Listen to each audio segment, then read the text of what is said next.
اور جو ہے نا وہ رفع حاجت کے لیے بھی نہ جانا پڑے. کہاں؟ ہاں اس کی ایک مثال ہے, ماں کے پیٹ میں بچہ جو ہے نا خوراک لیتا ہے, اس کو واش روم جانے کی ضرورت نہیں ہوتی ہے. 9 مہینے تک اس کو خوراک ملتی رہتی ہے, ٹھیک ہے نا. اس کا معدہ کام ہی نہیں کرتا. بچے جب تک ماں کے پیٹ میں ہے اس کا معدہ بنا ہوتا ہے ٹھیک ٹھاک, لیکن وہ معدہ کام نہیں کرتا, وہ فضلہ بنتا ہی نہیں ہے.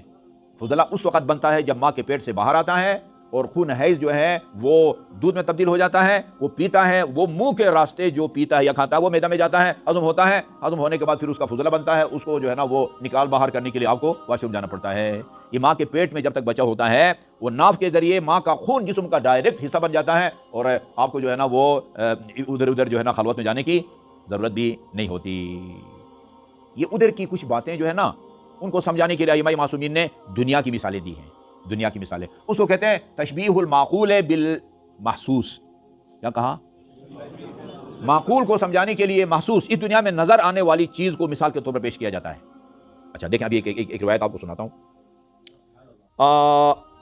تفسیر الامام, یہ ہے بہار الانوار کی جلد نمبر 2, شاید وہ پرانی جلد ہو, آج کل جو نئی بہار الانوار ہے اس کی جلد نمبر 43 حضرت زہرا علیہ الصلوۃ والسلام کے بارے میں ہے.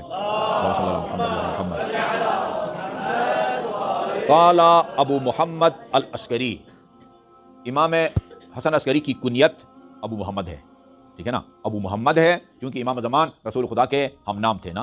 امام زمان کا وہی نام ہے جو رسول خدا کا تھا. امام زمان کا کہتے ہیں نام لینا منع ہے, ٹھیک ہے. امام حسن عسکری کو کیا کہتے تھے؟ ابو محمد کنیت, جس طرح امیر مومنین کو ابو الحسن کہتے ہیں کیونکہ وہ امام حسن کے والد گرامی تھے.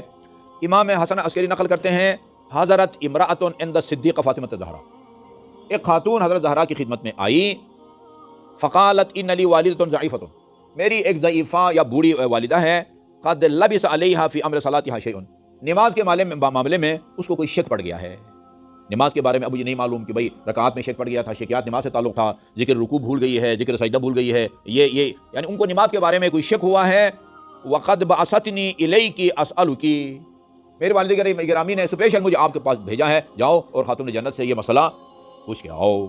اچھا جی, فاجابتھا فاطمہ علیہ الصلوۃ والسلام عن ذلک, یہ پہلے سوال کا جواب دے دیا. اب وہ سوالات کی فہرست یہاں نہیں ہے, کسی کتاب میں نہیں پڑھا ہے, صرف اتنا ہے کہ پہلے سوال کا جواب جب آپ نے دے دیا تو پھر کیا ہوا؟ فسنت, سنت کوئی تثنیہ یا اسنان سے ہے, یعنی کبھی کبھی جو ہے نا وہ اس سے وہ بنایا جاتا ہے قمیص سے, قمیص جو ہم پہنتے ہیں اس سے حضرت علی نے باب تفعول بنایا ہے. لقد تقمصها ابن ابی قحافہ, کبھی کبھی اس میں جامد ہے, قمیص اس میں جامد ہے یا مشتق ہے؟ جامد ہے, جامد سے بھی کبھی فعل بنایا جاتا ہے. تصیفہ, ہاں تلوار آویزان کی. تصوفہ, یہ صوفہ سے بنا ہے, سین اور صوفہ, ٹھیک ہے نا. تصویف کا مطلب ہوتا ہے, تصویف یعنی کسی کام کو ڈیلے کرنا. حج کے بارے میں ہے جو حج کے معاملے میں تصویف سے کام لے, پہلی فرصت میں حج نہ کرے, ہاں آئندہ سال کروں گا جی, آئندہ سال کروں گا, آئندہ سال کروں گا, اس کی مذمت کی گئی ہے. تو یہاں پر بھی فسنت, اس خاتون نے دوسرا سوال کیا. اچھا, فاجابت, دوسرے سوال کا بھی جواب دیا حضرت نے. ثم ثلثت, پھر تیسرا سوال کیا, اس کا بھی جواب دیا. الی ان اشرت, یہاں تک کہ 10 سوال کر ڈالے اس خاتون نے, 10 سوالات. فاجابت, پھر حضرت زہرا علیہ الصلوۃ والسلام نے 10 سوالات کا جواب دیا. ثم خجلت عن الکثرت, پھر وہ شرما گئی کہ 10 سوالات میں خاتون جنت سے کر چکی ہوں, ان کے لیے میں زحمت کا باعث بن رہی ہوں. اچھا, ثم قالت لا اشق علیک یا ابنۃ رسول اللہ, تو خیر پیغمبر میں آپ کو اس سے زیادہ زحمت نہیں دینا چاہتی, میں نے آپ کو بہت زحمت دی, کھڑے کھڑے 10 سوال میں نے کر ڈالے ہیں. قالت فاطمہ, حضرت زہرا نے فرمایا ہاتی وسلی اما بدا لکی, ہاں تم پریشان ہونے کی ضرورت نہیں ہے, جتنے بھی سوالات ہیں ٹھیک ہے نا, بغیر کسی جھجک کے وہ کرو. ما بدا لک, جو سوال تمہارے ذہن میں آتا ہے وہ کرو. یہ ایسے ہی ہے جیسے حضرت علی فرماتے تھے نا, سلونی سلونی قبل ان تفقدونی, سلی ما بدا لک, سل ما بدا لک, یا سلی, مخاطب مرد ہو تو سل کہتے ہیں نا, خاتون ہو تو سلی, کیونکہ خاتون تھی. سلی ما بدا لکی, جو سوال بھی تیرے ذہن میں آتا ہے وہ کرو. ارأیتی من اکتری یوما یصعد الی سطح بحمل ثقیل وکراہ 100,000 دینار. اچھا یہ بتاؤ, اگر کسی سے کام لیا جائے, کسی مزدور کو بلایا جائے اور اسے کہا جائے یہ 15 کلو یا 20 کلو کا سامان ہے, آٹا ہے, چاول ہے, پھل ہے, اس کو اوپر جو ہے نا چھت تک پہنچاؤ اور 1,00,000 روپیہ اس کی تمہیں ہم مزدوری دیں گے. جبکہ اتنا سامان لے جانے کا عام طور پر 100 روپیہ, 200 روپیہ, 200-300 روپیہ ہے. اس کو کہا جائے اکتوریہ, اکتوریہ کرایہ پر لینے کو کہتے ہیں, کسی کو آپ کرایہ پر لے لیں مزدور کو, اور اسے کہیں کہ یسد بحمل ثقیل، کوئی بھاری وزنی سامان ہے ان کو چھت تک پہنچائے اور ہم اس کو تمہیں جو ہے نا 100,000 100,000 کا کتنا ہوتا ہے 1,00,000 1,00,000 جو ہے نا پاکستانی دیں گے، امریکہ میں ہے تو دینار دیں گے جی، یثقل علیہ ہے، یہ مزدور اس کو اپنے لیے بوجھ محسوس کرے گا؟ قالت لا، نہیں محسوس نہیں کرے گا. فقالت اکتریت انا، اچھا مجھے بھی یوں سمجھو کہ تم نے جو ہے نا وہ کرایہ پر لیا ہوا ہے، میں مزدوری کر رہی ہوں. لکل مسئلۃ باکثر من ملء ما بین الثری الی العرش لؤلؤا، مجھے ایک فقہی سوال کے جواب کا اتنا اجر ملے گا جتنا زمین سے آسمان تک موتیوں کی ڈھیر لگی ہوئی ہو تو اس کی قیمت بنتی ہے. تقریباً سب نے اس روایت کو لکھا ہے. یا اکتریت ما بین الثری یعنی زمین، یا الی العرش، یہ تصور کرو نا بھئی، یہ موتی قیمتی موتیوں کی ڈھیر ہو اور وہ اس کی اونچائی کہاں تک ہو؟ فرش سے عرش تک، زمین سے آسمان تک. ایک ایک سوال کے جواب کا مجھے اتنا اجر ملتا ہے.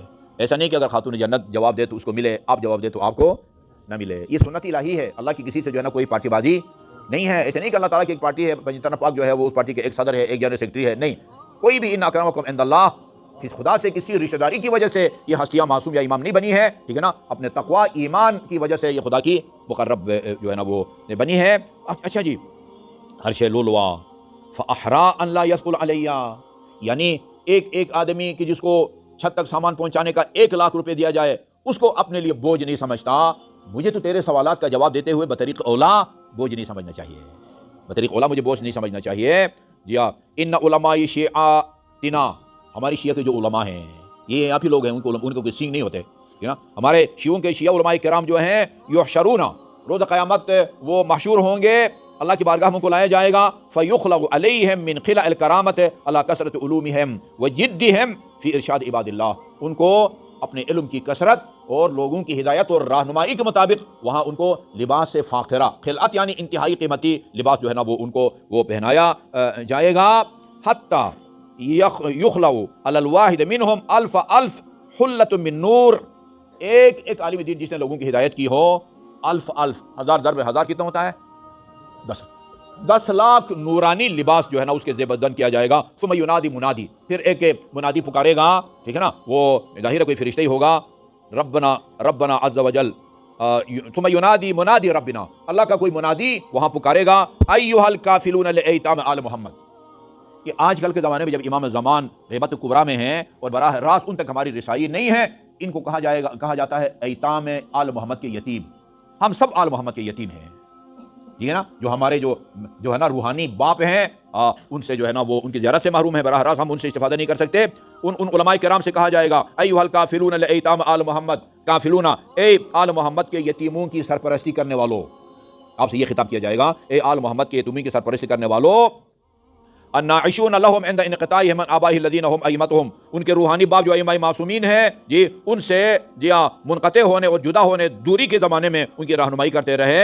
جی ہؤلاء تلامذتکم، یہ جو ہے نا یہ اہل مشہد تمہارے شاگرد ہیں اور وہ یتیم ہیں جن کی تم نے کفالت کی تھی. جی فخلعوا علیہم خلع العلوم فی الدنیا، جی فخلعوا علیہم، اس دنیا میں جو ہے نا وہ علوم کے لباس ان کو پہنچا دو، پہناؤ، اس کے بدلے میں روز قیامت اللہ تعالیٰ تمہیں وہ نورانی خلعت جو ہے وہ تمہارے زیب تن فرمائے گا. سب سے افضل عبادت لوگوں کی ہدایت ہے، ٹھیک ہے. امیر المومنین نے فرمایا کونوا بغاة العلم، فقہ میں مہارت حاصل کریں، فقہ میں نہ مہارت حاصل کریں. 2 چیزیں جو ہے نا وہ بنیاد فقہ اور عقائد، فقہ میں مضبوط بنے، عقائد میں مضبوط بنے. 3 ہی چیزیں ہیں، فقہ ہیں، عقائد ہیں اور اخلاقیات ہیں. امیر المومنین نے اخلاق کو بھی اتنی اہمیت دی ہے جتنے واجبات کو بجا لانے کو اہمیت دی ہے یا حرام کاموں کو ترک کرنے کی اہمیت دی ہے.